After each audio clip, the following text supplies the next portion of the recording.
na Your Excellency, we might take everything else for granted, lakini mimi na waheshimiwa hawa wote pamoja na mheshimiwa wenyu Roko tumekuwa tukipiga mlango ya Deputy President inafunguliwa, na ndio umaona sasa Embu County imekonsideriwa na inapata haki yake ya serikali. Tafadhali pigieni His Excellency the Deputy President makofi.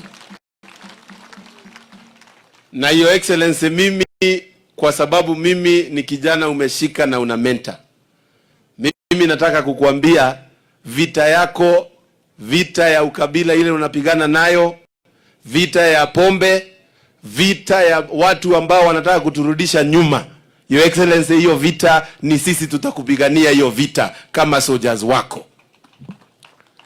Ya mwisho ni kuambia watu ya Mbeere North, huyu jamaa ambaye anakuaga bouncer yetu kule bunge anaitwa Roko.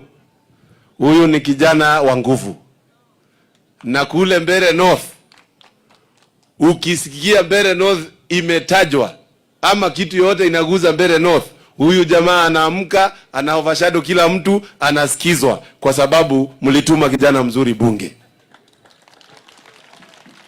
Na mimi nawaomba muendelee hapo hapo, na mimi naona sasa Your Excellency tutapanga hii kiungano sasa ikuwe inazurura Manyatta, Mbeere North, Mbeere South, inarudi tena hivyo, ndio kila mahali unaweza kutembea. Asante sana, Mungu awabariki. Form ni kujituma. Thank you.